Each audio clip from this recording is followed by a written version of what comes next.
1 year ago, the War Thunder update Danger Zone introduced the single most powerful aircraft to ever be added in an update, the F-14A Tomcat. Its debut marked the addition of an entirely new class of air-to-air missile, and a predominant shift in the ARB meta, for better or worse. The F-14A had a one-up on almost every opposing aircraft in nearly every category in the game on its release. I say nearly because the Tomcat was ridiculously overpowered, but it was still a TF-30 powered F-14A. Fast forward almost exactly a year, we have the latest patch that's yet to release. And this year it looks like War Thunder's update is sticking to tradition, adding yet another Sukhoi for the Russians, another Soviet plane for the Germans, and just when you thought the Americans had enough F-14s, they're getting another one.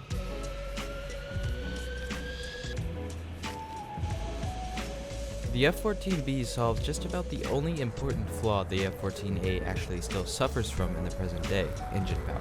It has an incredibly noticeable boost in thrust in every situation. The B leaps ahead an additional 4,000 pounds of thrust when it comes to takeoff power. This relates to stall speed thrust, which is very noticeable in slow speed regimes. Pointing nearly straight up, the lumbering F-14A can hang on for a while at around 17 to 18,000 pounds. Meanwhile, the Tomcat B thrives in this kind of situation, being able to kinda just point the nose wherever. There is another unexpected benefit from this extra power. Because of how far apart the engines are spaced, the F-14 is the most effective plane in the game for utilizing differential thrust.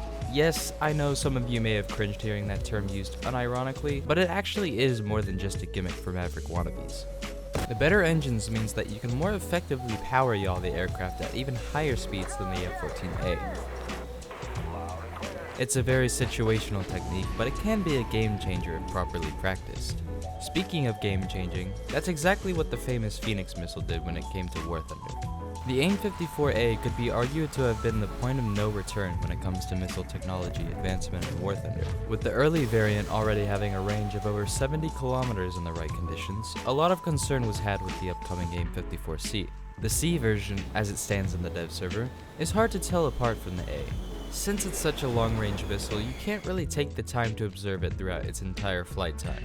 But actual improvements to the AIM-54C include a better seeker that provides better tracking.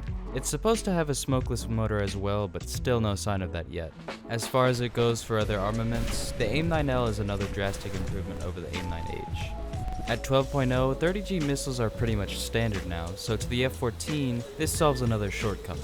To combat enemy missiles, the new Tomcat has the ability to carry 380 total countermeasures, which is enough to just leave periodic release on for the entire furball.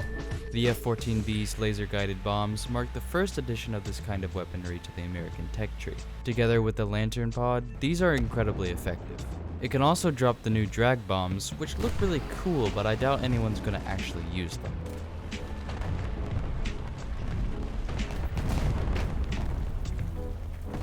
In addition to the Lantern Pod, the F-14B by default gets a pod that allows you to zoom in on whatever your radar is locking onto. This may seem like just another gimmick, but it actually is very useful when you're within rendering ranges. You can zoom into your radar lock and point out what aircraft it is, and even what specific variant.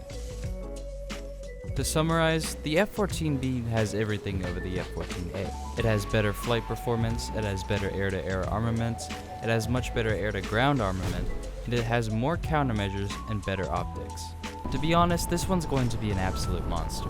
It's a beefed up Tomcat with a now super capable ground attack system. But as always, this is the dev server. How it performs now may not truly reflect how it will when the update drops. But for the time being, I'll just say that maybe 12.0 isn't high enough.